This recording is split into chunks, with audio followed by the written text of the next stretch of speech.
Mishandling God's goods is the title today. Mishandling God's goods. Good morning, good afternoon, good evening, good night, good day to you. That's depending where you are in the world. We're here live in London doing the nighttime devotion. The devotional is called Conflict Encouraged by Ellen White. The title today, as I said, Mishandling God's goods. When thou shalt vow a vow unto the Lord thy God, thou shalt not slack to pay it. For the Lord thy God will surely require it of thee. Deuteronomy 23:21.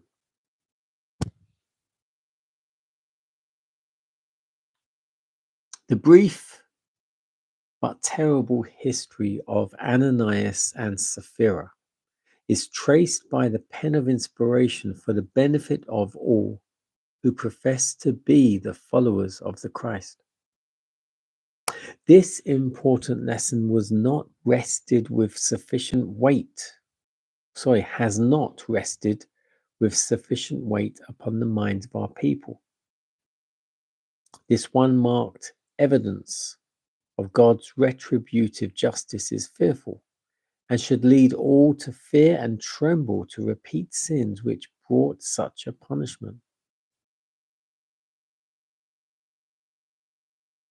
Ananias and his wife Sapphira had the privilege of hearing the gospel preached by the apostles. While under the direct influence of the Spirit of God, they made a pledge to give to the Lord certain lands. But when they were no longer under this heavenly influence, the impression was less forcible, and they began to question and draw back from fulfilling the pledge which they had made. Covetousness was first cherished. Then, ashamed to have their brethren know that their selfish souls grudged what they had solemnly dedicated and pledged to God, deception was practiced. When convicted of their falsehood, their punishment was instant death. Not to the early church only, but to all future generations, this example of God's hatred of covetousness, fraud, hypocrisy was given as a danger signal. When the heart is stirred by the influence of the Holy Spirit and a vow is made to give a certain amount, the one who vows has no longer any right to the consecrated portion. Promises of this kind made to men would be looked upon as binding. Are those not more binding than are made to God? Many spend money lavishly in self-gratification. Men and women consult their pleasure and gratify their taste, while they bring to God, almost unwillingly, a stinted offering. They forget that God will one day demand a strict account of how his goods have been used, and that he will no more accept the pittance they hand into the treasury than he accepted the offering of Ananias and Sapphira.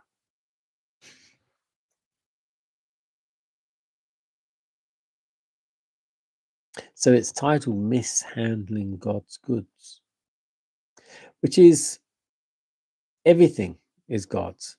If you think about it, everything that is natural, well, everything is God's because everything has to be made from something. Nothing can be made from nothing. Excuse me. So nothing can be made from nothing. Everything was made by God without exception.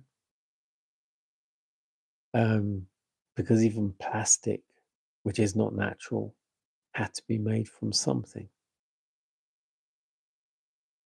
So mishandling God's goods is basically explaining that whatever you do with whatever you've got, you're handling God's goods, especially money as well.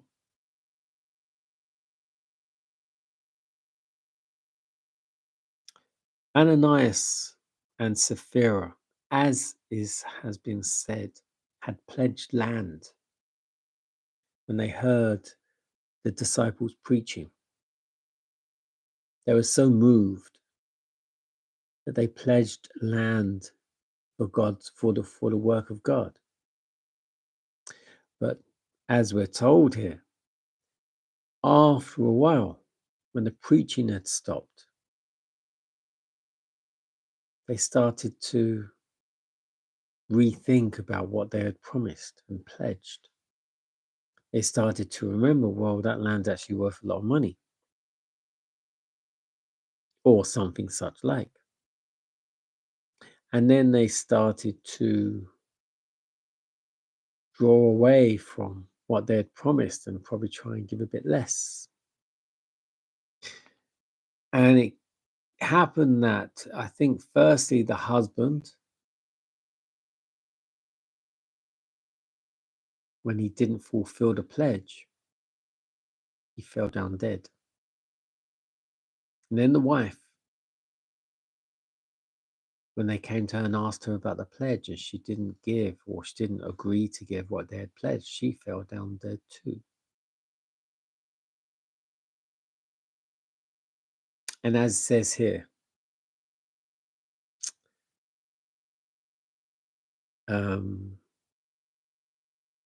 once you've made that pledge of something to God, it becomes consecrated, which means it becomes God's. The one who vows has no longer any right to the consecrated portion. Promises of this kind made to men, if you'd made this promise to another man, it becomes binding. So how much more binding because you've promised it to God?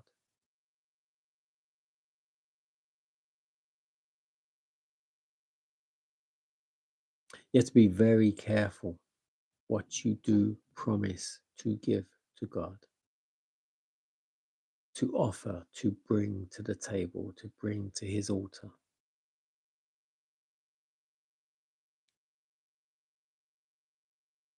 If you promise, much like as people go with tithe as 10%, if you promise you'll keep doing that, you need to keep doing that.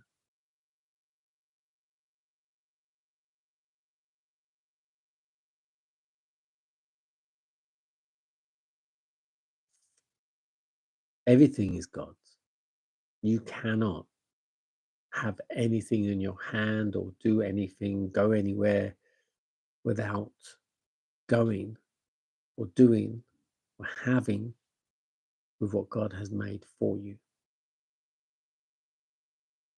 So you are God's. Your clothes are God's. The chair you're sitting on is God's. It's all comes from the materials he's given us to use. Be careful how you use it.